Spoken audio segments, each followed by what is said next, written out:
Je m'en vais rencontrer le chef Guillaume Saint-Pierre chez Paquito, dans le quartier Saint-Roch à Québec. Qu'est-ce que t'as fait ce matin? J'ai joué de la guitare avec les pâtes.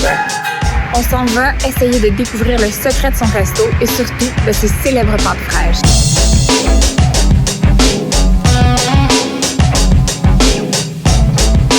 Comme dans The Bear, on n'est pas en cuisine si on a peur.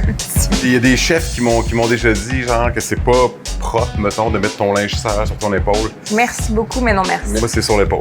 Qu'est-ce qu'on cuisine aujourd'hui? Ben, c'est le temps des chanterelles. Donc, on va faire une pâte tagliolini, en fait, verdée. Là, j'ai déjà un morceau de pâte qui est comme prédestiné à être laminé. Ce qu'il reste à faire, c'est un petit coup de rouleau que tu pourrais peut-être essayer si ça te tente. Je vais essayer. Pourquoi as-tu choisi le quartier Saint-Roch? Je trouve que c'est le quartier le plus sympathique, le plus diversifié. Il y a les bars à proximité, il y a les théâtres. Il y a une belle vie, en fait, de quartier ici, je trouve. Puis est-ce que tu sors souvent autour? Le Kunda Hotel, pour vrai, je trouve vraiment que c'est comme une destination qui est sympathique puis qui est différente. Elle a queen un petit peu présentement parce qu'elle est là depuis le jour 1, ça fait 7 ans.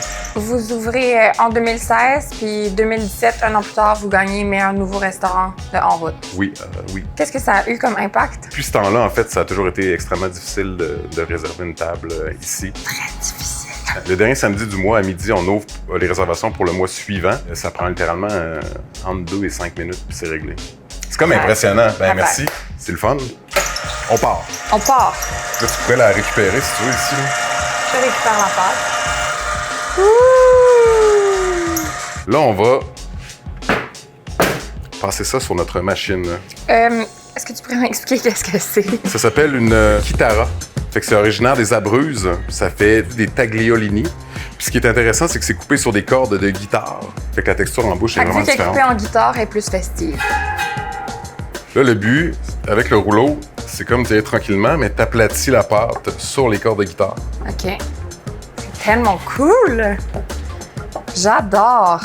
T'as ouvert un nouveau restaurant? Oui, qui s'appelle Melba, dans le quartier Saint-Sauveur. Ici, on est italien, puis là-bas, ben, c'est plus inspiration française. Est-ce qu'il y a des choses que tu aimes particulièrement faire dans ce quartier-là? En fait, il y a le café Filtre qui est sympathique. Le matin, prendre un café là-bas, c'est vraiment, vraiment le fun. Sinon, il y a la Supérette. C'est une belle petite épicerie de bière, de microbrasserie, puis de vin québécois. Donc, beurre, on fait revenir les chanterelles. Oui, beurre et huile d'olive. Là, on va ajouter tes très belles échalotes ici. Un peu de vin blanc. Fait que là, j'utilise un peu d'eau de cuisson des pâtes. As-tu fini la cuisson toujours dans la sauce? Oui. Parmigiano Reggiano. Non, meilleure chose en vue. Réconfortant, c'est délicieux. Est-ce que toi, t'es du genre à manger tes pâtes avec cuillère ou bien juste fourchette? On coupe pas ça des pâtes longues. C'est bien important. Puis là, il y en a quelques-uns qui le font des faux bords. Puis des fois, on se gêne pas, puis on donne des petites tapes sur les mains, là, ces gens-là. Coupe pas tes spags! Puis la joke de hey, je peux-tu licher mon assiette? Puis on donne tout le temps feu vert à ça. T'sais. Puis littéralement, il y a un monsieur qui l'a fait une fois, il a pris son assiette, puis il l'a liché comme un enfant, en fait, puis il l'a remis sur le bar. C'est quand même sympathique. Là. Moi, je trouve que c'est une belle tape dans le dos, en fait.